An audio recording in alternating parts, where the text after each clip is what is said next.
Well, I'm here with Chris Jones, who is a Democratic candidate for Iowa Secretary of Agriculture, and I wanted to hear his take on the new planned water quality investments that the governor and Secretary of Agriculture Mike Naig announced this morning. Well, firstly, I'd say the plan puts the entire financial burden of this pollution on the backs of the taxpayer.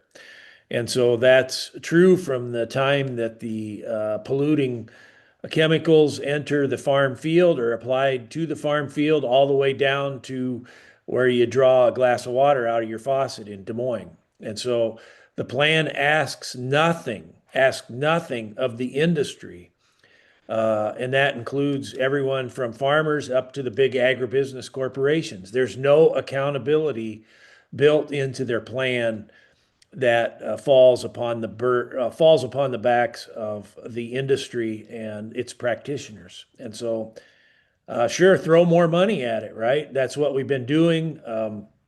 Neg says we're spending $100 million on water quality per year, right? He's been in office for 9 years.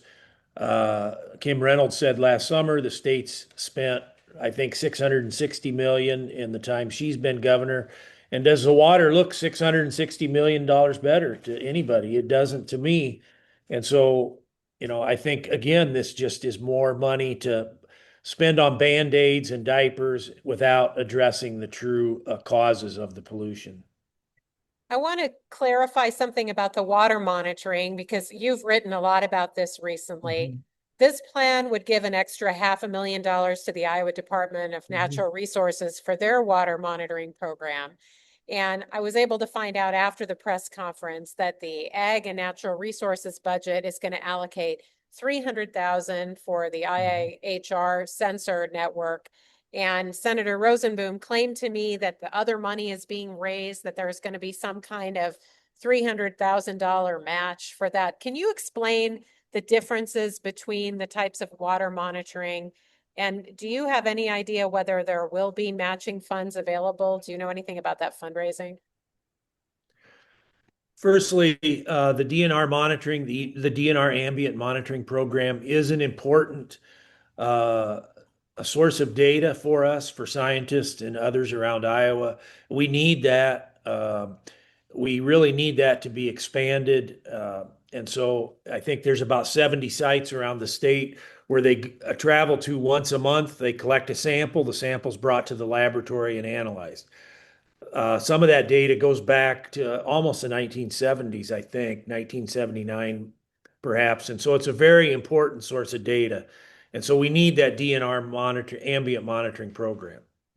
The 500,000 in the governor and secretary of agriculture's plan, I think, is going to be difficult for DNR to spend that in ways that are really going to be informative. And so I really would expect DNR to subcontract that work out to, other agencies, likely USGS.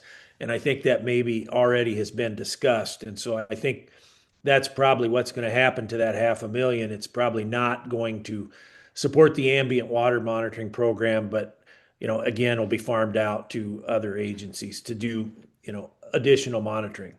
As And far as this, go ahead. yeah, so you said that's collected monthly. And so then Yeah. the other sensor network, can you explain the differences there? So the real-time sensors are taking a measurement every 5 minutes, and so that's generating quite a large database. I think when the sensor network's being operated at full capacity, there's about 70 sites also in that program. Some of the sensors are owned by other entities. A DNR, in fact, owns a few of them. USGS owns some. I believe USDA still owns a couple, three sensors. And so that data is all streamed into the Iowa Water Quality Information System and then is immediately uploaded to the web portal there, run out of the University of Iowa.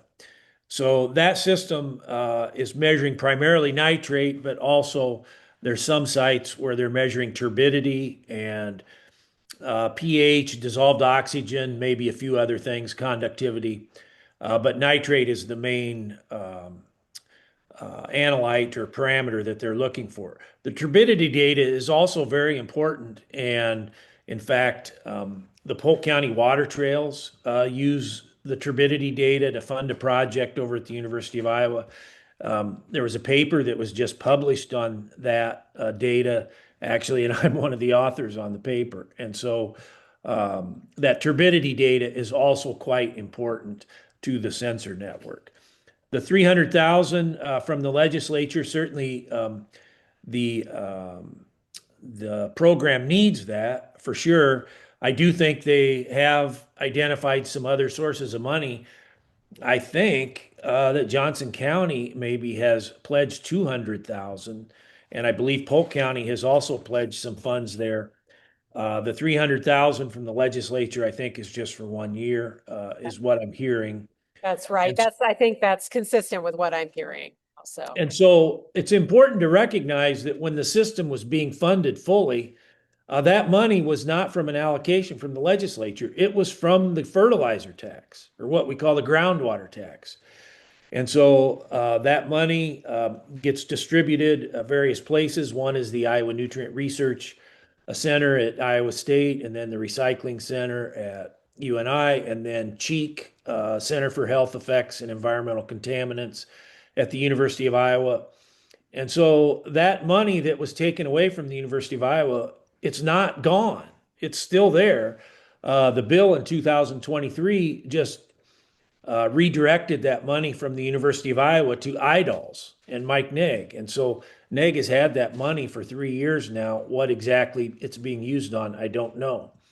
And so we don't need any special action from the legislature to fund the sensor network.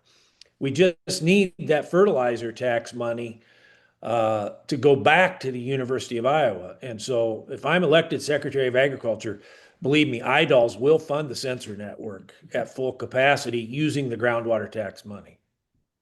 You were watching the press conference this morning. Mm-hmm. Can you react to what the person from Iowa State was saying? He seemed to be building a case that these high nitrate levels are related to the weather and wet years following dry years and so on. And so to me, it sounded like he was downplaying the influence of the agricultural practices on that. So I think, there's a strong desire to assign this pollution to the weather and other uncontrollable circumstances and not assign it to the actions and decisions of human beings. And, when we do that, that sort of tells the public a different story. Like it's not the fault of agriculture, it's the fault of the weather and the soil. And I think this is a classic red herring. Do the weather and the soil, are they part of the equation here on the pollution? Certainly they are, right? But the weather is what it is. You can design a system that's resilient to the expected weather conditions or not. And the agricultural industry has chosen not, because there's nothing to compel them, like laws, that would make them design a system that's, again, resilient to the expected weather conditions. The weather here the last few years has not been extraordinary.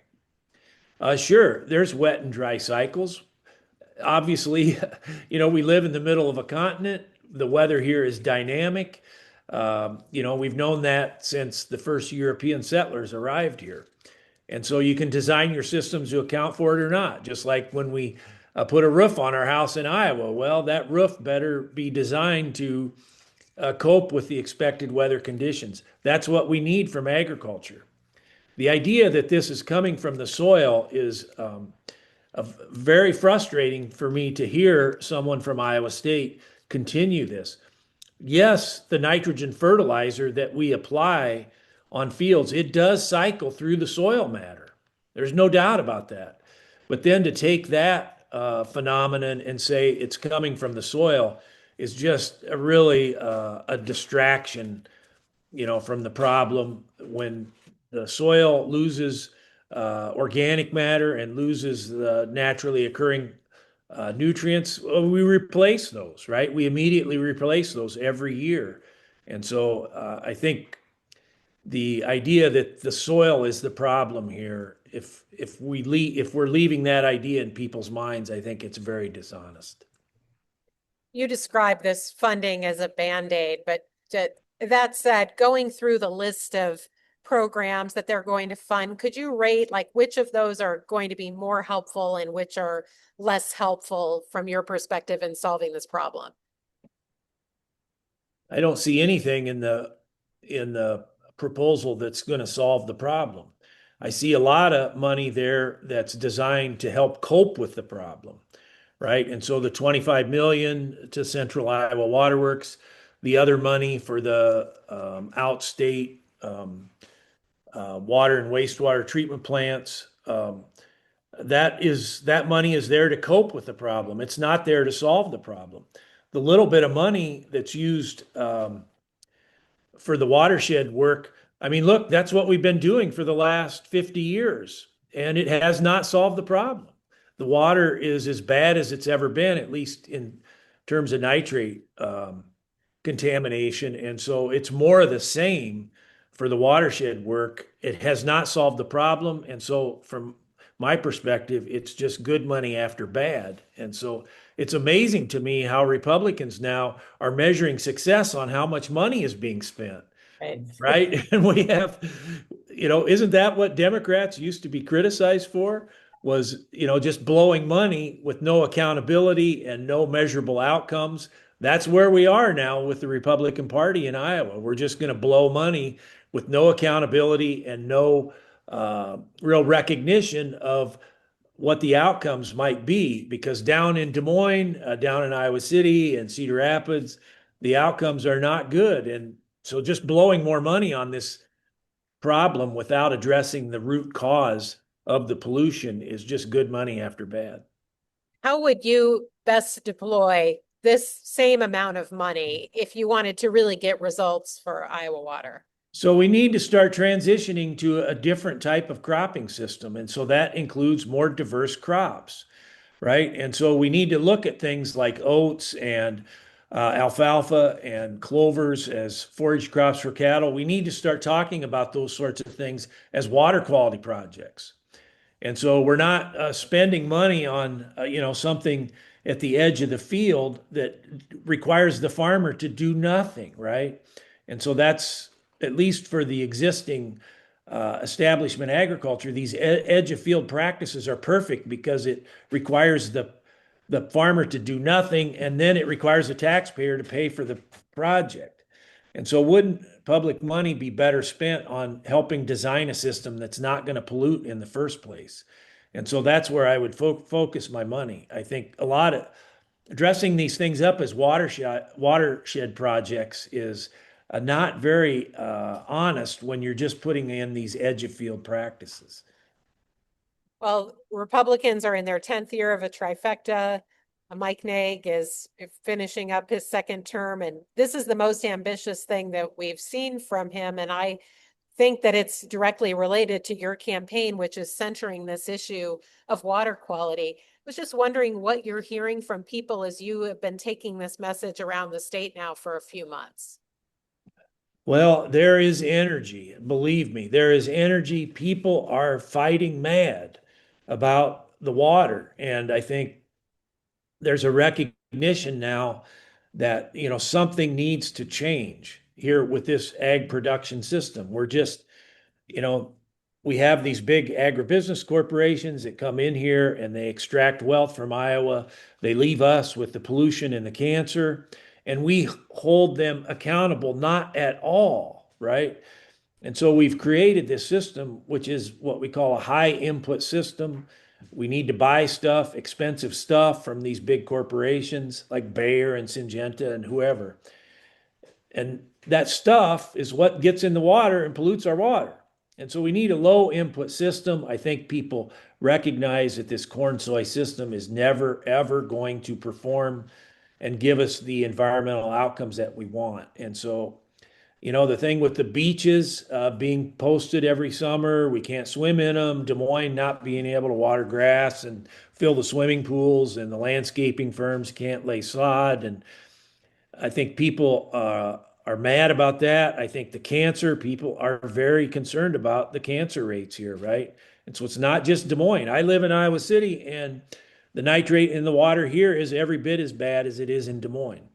And so people, want to know if they need a home treatment device. I got RO for my kitchen tap here at $600. Well, I have the means to do that, but a lot of people don't have the means to do things like that, but they still worry about cancer. And so I think people are fighting mad about this. Anything I didn't ask you that you think is important to know related to this last minute water quality proposal? I don't think so. I have different views. I think everybody knows that. Well, I want some change, and I think this is not the way to go about it, what the governor and Mike Naig did today. Well, Chris Jones, Democrat running for Secretary of Agriculture, thanks so much for taking the time to Okay. talk with me. All right. Thanks, Laura.